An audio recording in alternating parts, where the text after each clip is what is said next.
Welcome everyone to the Within the Margin podcast, where we speak with authors and more about their books, their inspirations, and all the wonderful details in life. Today we are speaking with Liesl Schuh, author of Girl Dad. How are you doing today? I'm good. How are you? Thank you for having me on. Of course. No, thank you so much. So as I always like to start off, what makes Liesl Liesl? Well, for starters, I am a stay-at-home mom of 3 daughters. I'm here in San Antonio, Texas. My husband and I have been married for almost 11 years, and I've got a little bit of an interesting backstory that, may set me apart from some authors out there writing children's books, and I'd love to share that with you guys and talk about how this little children's book that I wrote came to be. So I'm looking forward to speaking with you today. Of course, yeah, we were talking about it before we hit the record button, and it's such a great point how you see the product of all your work and a lot of hard work and the story that you've gone through. But Sure. We would love to know more about what got us to the point of Girl Dad. Yeah, so I am actually in recovery. I'll be sober 9 years in May. And there was a long road of suffering that took place. I would say late into my teenage years, through the age of 30. I struggled with addiction and a lot of things that a lot of young girls go through. And back in the early 2000s, it was not necessarily talked about as much, and there weren't as many resources out there to help parents kind of start to understand things like eating disorders, and that eventually led into me picking up kind of toxic behaviors in a way to cope with that. And so I struggled with addiction for nearly over a decade, in my 20s until the age of 30, where my husband and my parents basically said enough is enough. Everybody was kind of knew something was off, but not to the extent of the extreme struggle that I was going through, and how far down the road I had gotten, and just I completely lost myself. And so in the spring of 2015, I went into a treatment facility for 4 months, followed by sober living for 3 months. And I have since been sober, and as grateful as I am for that, it's been a journey in and of itself as well. It's not an easy feat, but I've been fortunate enough to have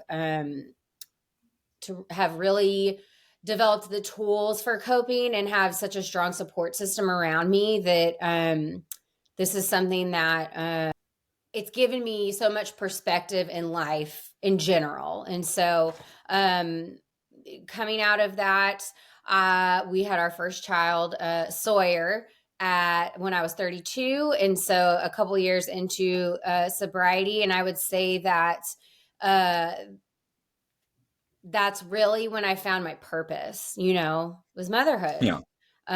So I'm grateful that I'm at a place where my kids will never have to see me as the person that I was prior to getting well. And so after Sawyer was born, we welcomed our second daughter, Piper, in the summer of 2018. And then Charlie came in the fall of 2021. So we've got 3 girls, 7, 5, and 2.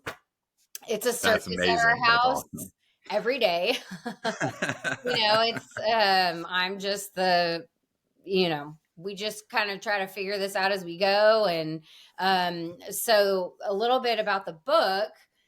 After our third daughter, Charlie, was born, my mom would be over often, to help with that newborn stage. And she mentioned what a good dad my husband, Stephen, is, and what a good girl dad, and how he reminds her of my dad and how he was with us, raising my sister and brother and I. And so she was like, you should just do something, write something for him, call it the Girl Dad, that'd be really cool. And I'm like, okay, I have a 2-month-old that I'm trying to take care All of. that free time. Yeah. And on top of, I've got 3 under 4. So let me just get to that. But one night he was gone and I was just thinking about it. And I started typing in my phone. And as I wrote the text, I knew I had actual photos of him doing those activities with our girls or of me and my dad. And so the original concept, I had put together a photo book. And I Okay. gave it to him for Christmas. And he's starting to read it out loud. And then he gets quiet because, the lump is getting into his throat and Yep. all the feels are happening. And that seemed to be the consensus across the board. And, everybody was like, you should do something with this. This could be really cool. And I got with an illustrator, and this is what has come from it, a year and a half later.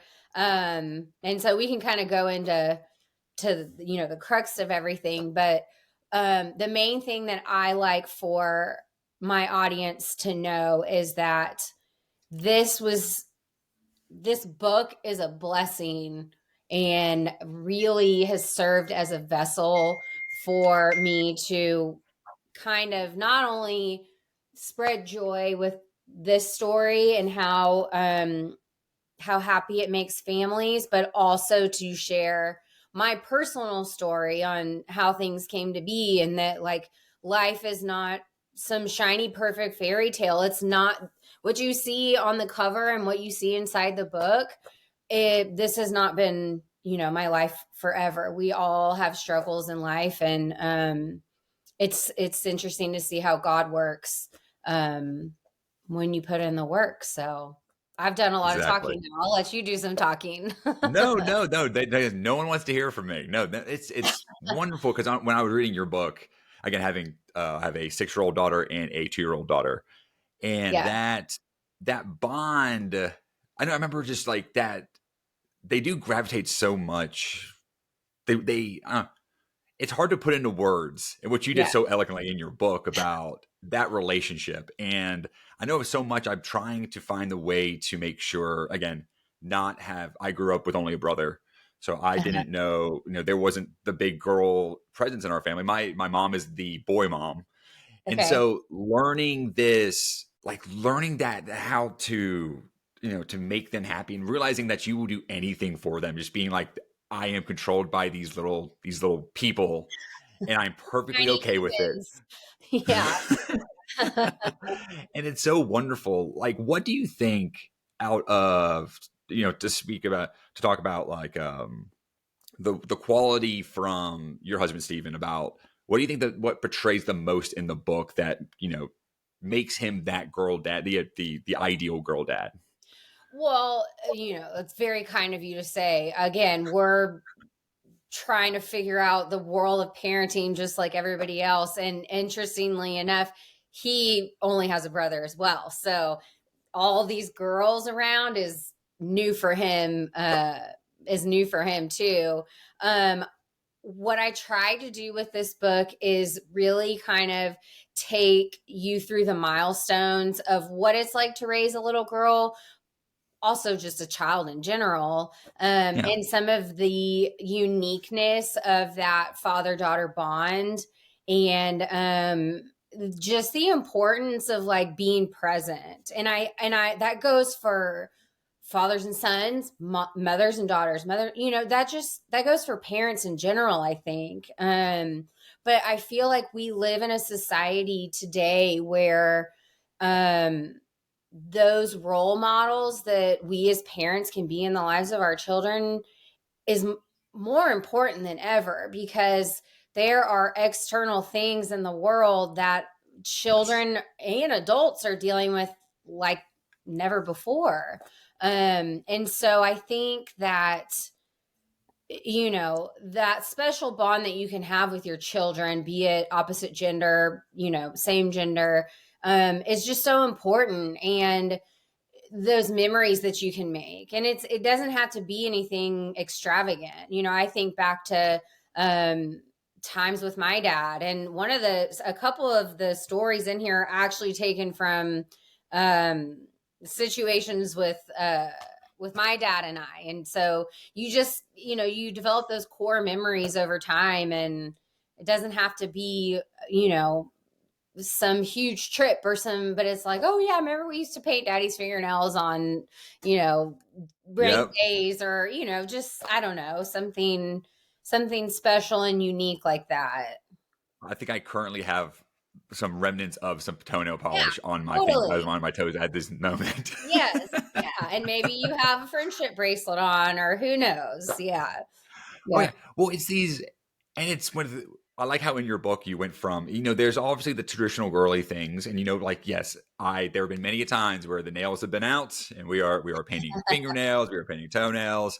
They are my 6-year-old very good at it. My 2-year-old, it gets a little messy. Sure. And it happens. Yeah. But then you also have the moments where I love how you said the word present, because I know with, especially with life is messy. Mm-hmm. And there's so much going on, and our ability to, because those external factors that are affecting our kids are also affecting us. And it's incredible how you went through your story, and now you're able to be here, and you're able to be present with your children, and be there. Like, so actually earlier this week, we had a soccer match with my daughter, and she scored a goal. And she had been talking about she wanted to score a goal, and she scored a goal. And the first thing she did is look over at us. Oh yeah. And like, we were right there, and and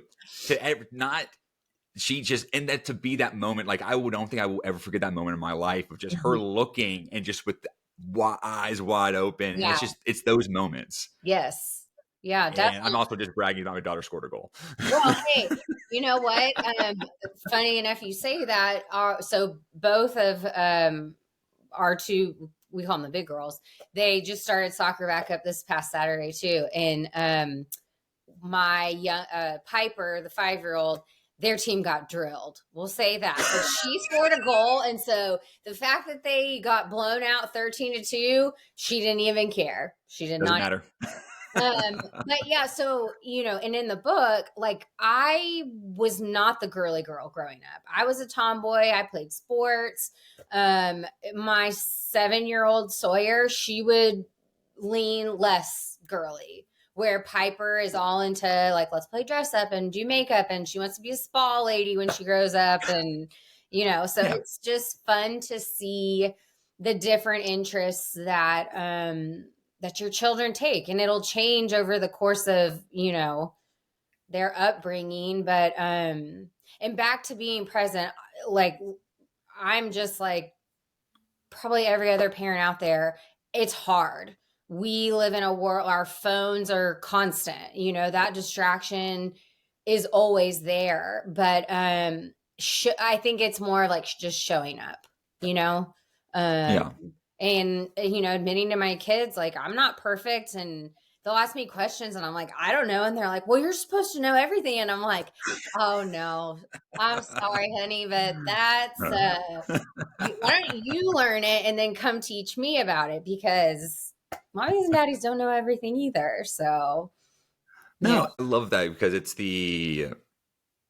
that being able to put aside everything, for that moment where not giving them 90%, 80%, that full attention. I've also realized so much, if I'm ever like, if I'm like texting something, be like, hey, I'm like trying to handle something.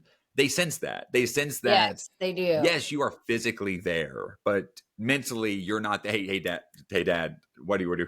Yeah. They expect nothing but full attention. Yes. And it gets louder, and, my 2-year-old, and this is when you go, okay, I got to set that aside. If I'm doing something on my phone, she'll go, no working, no talking, no talking. And I'm like, okay, boss baby, she's got a point. Like, I need to set this aside and pick it back up when, it's appropriate. So. Exactly. And if you think about some of those moments where, yes, would I like to get that email sent out? Would I like to finish it? But what's the risk? What's the gain here?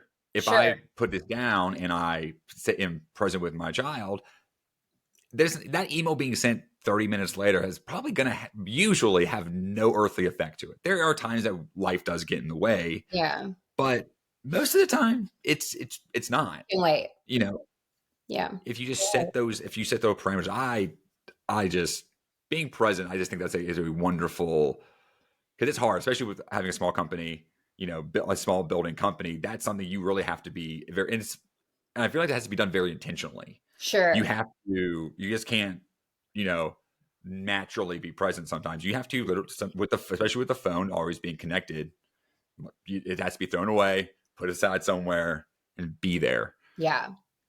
Yeah. So I just love that. So how do you think your story of, of going through the addiction, how do you feel? Obviously that was a very poor, it was a very bad thing to have to go through. Right. And I'm sorry you ever had to go through that. What is the lesson that you feel like that can be brought, that everyone could learn from, that, maybe doesn't have to have done in vain? Maybe what can we learn from that story? I think, kind of like I said, is that like we're all humans and everybody has their own personal struggle and their own personal journey. And, social media, let's be real, it's a highlight reel. It's, Yeah. um, you're not necessarily seeing everybody's bad day or everybody's, struggle just, set out there for everybody to see. And so for me, i I like to get down to, I want to know your story. Like, I want to know you personally, and I'm an open book. I'm not gonna like, just, hey, let's go sit down and dinner. You want to hear my story? Like, but if Yeah. somebody asks, like, I just feel like it's what helps connect us as people. And I have a perspective on things in life that I wouldn't have had maybe prior to this. And yes, it was awful. Yes, I was absolutely miserable. I was struggling. All of the things, like, I don't wish this disease upon anyone, but it would not have made me who I am today had I not gone through it. So, in a way, there is a gratefulness that comes out of it, and there's also a duty to help others who are struggling, and that's one of my favorite things to do. If I can be of any source of help or support, then that's my job, because it was so freely given to me. We are uniquely qualified to help others in need. This is not, you don't go to, you don't learn this in school. You go to the school of hard knocks to kind of learn, you know, what this looks like on the other side, and the struggle in that. And so it's something that I'll be very open with my children about too, because there's a possibility that gene's going to run in through one of them.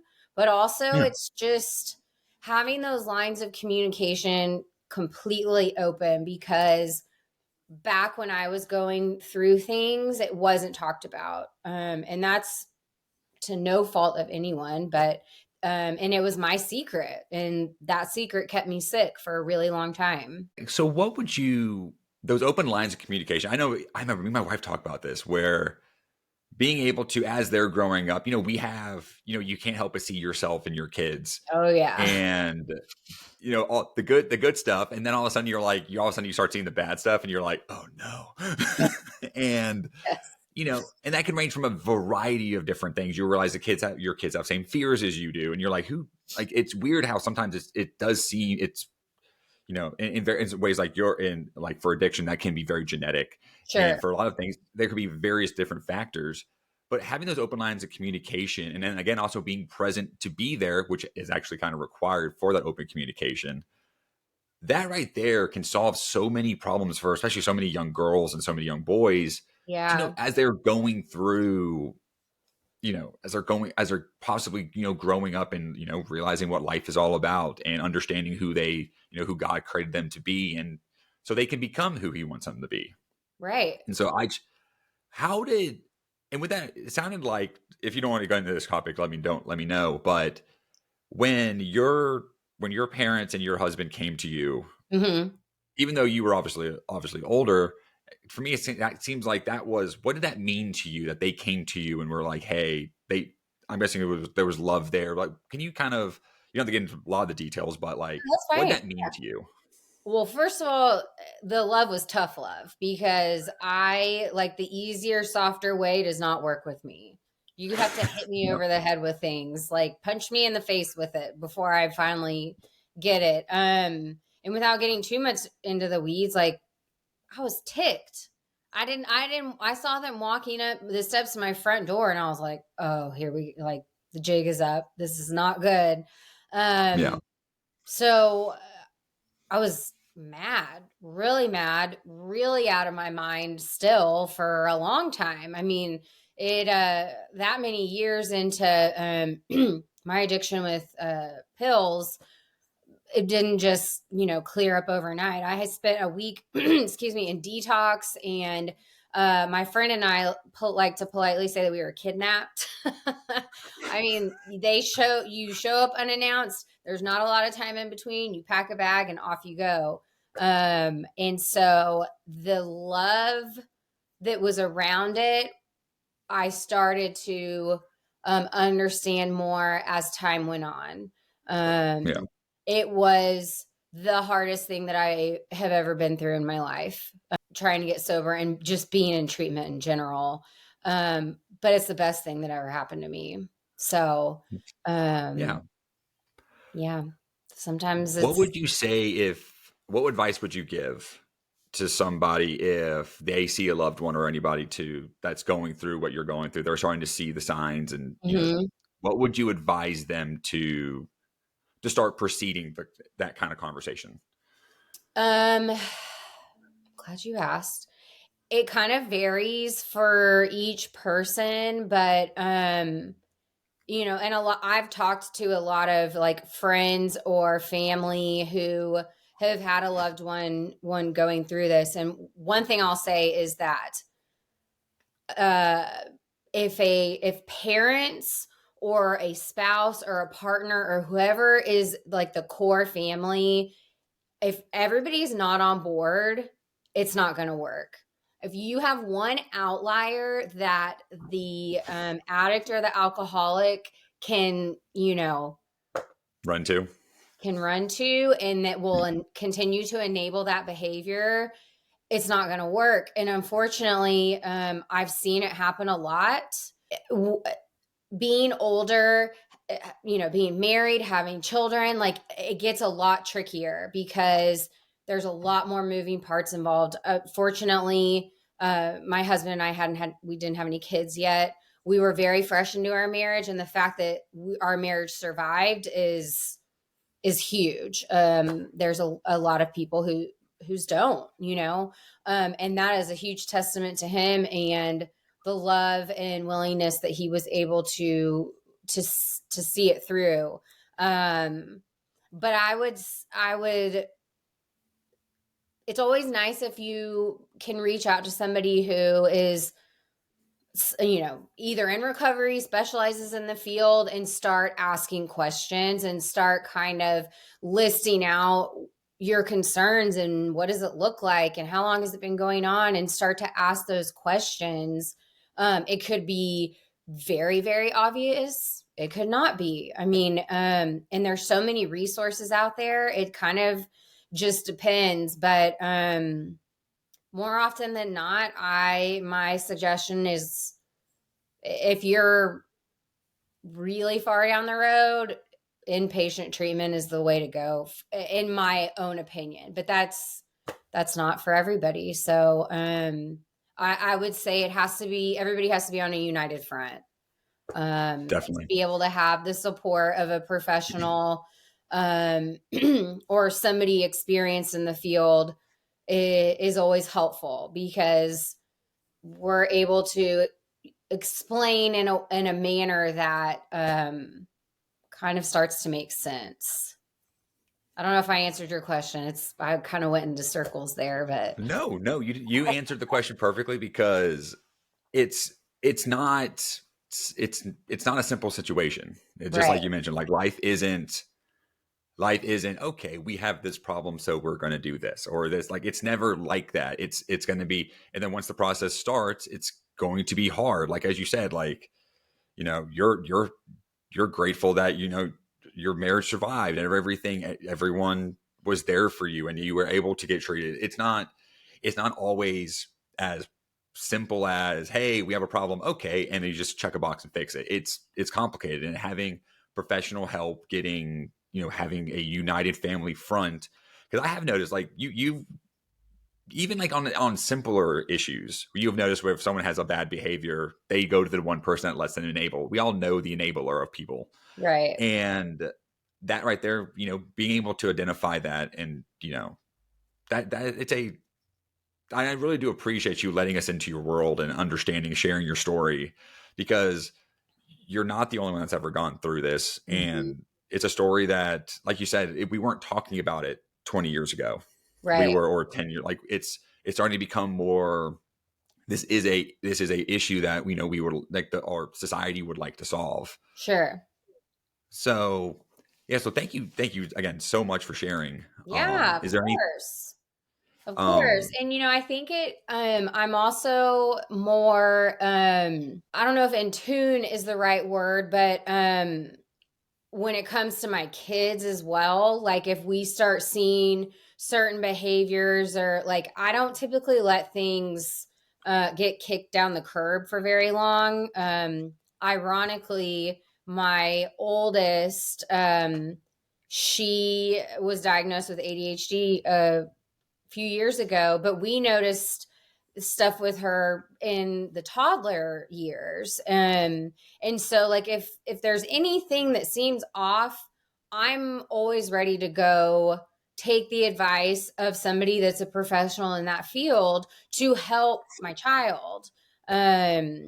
So yeah, it's just, again, we all go through our own things and struggles, and that makes us an expert in whatever field we went through.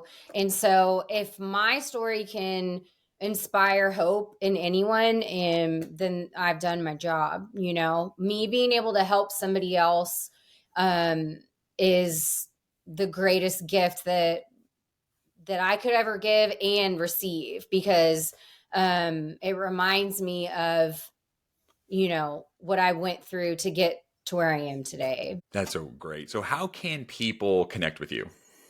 Yeah. So, social media, my Instagram is at thegirldadbook.com. Thegirldadbook.com is my website, and thegirldadbook@gmail. You just hit me up on any of those platforms and we'll start chatting. And I am excited to say that the Boy Mom will be coming out later this spring. So Ooh, we'll get to, bring the moms and the sons into this too. And yeah, I'm excited to see where this takes us. And as I mentioned earlier on, the original book was a photo book. And so something that is kind of fun and unique about this book is that every illustration, I don't know if you can see that, is taken from an actual photo of oh, my husband doing those activities with our girls, or my dad and I. that And is so, amazing. yeah, so it's nostalgic and it's cute. Actually, Sawyer, when she was 5, this is her handwriting, the title. We No cleaned it up a way. little bit, but It's a little bit here and there. yeah, but there's just some cool things in here, and it's sweet and it rhymes. It's easy to get through. It's not gonna be a 30-minute bedtime book, reading. And then on the back, towards the back, there's also a page where the kiddos can design their own page with their favorite family Oh, activities. And very um, cool. so it's sweet for kids, but there's a lot of adult messaging that'll hit you right in the heart. Oh, So there's some children's books that you're just like, ooh, like you close the door, you turn the light off, close your the door, you're just like, eyes are what just all happened to watery. me? That's This how you know is you got one a good of them one. for sure. This is one of, yeah. Well, thank you so much. And I'm guessing it's available on Amazon. Yes. Everywhere. So Amazon, Barnes and Noble, Walmart. The Okay. easiest way though is to go to thegirldadbook.com, purchase direct. I will sign you a signed. I will send you a signed copy. Perfect. Yeah, they're a great gift for a dad of one girl, a dad of all girls, or a daughter to give to her father. So I have adult friends who give it to their dads, and the dads just sob crying. Oh, It's just yeah. sweet, fun, and unique gift. So Thank you. And thank you so much again for sharing your story and writing a wonderful book. Again, all the girl dads out there, it's I forewarn as someone who read the book, it will get you a little bit. It'll yes, yes, it'll bring in all the feels. So all the feels. yeah, yeah, Well, thank you again for joining us. yes. Thank you so much. Everybody have a blessed day. Thank You you. as well.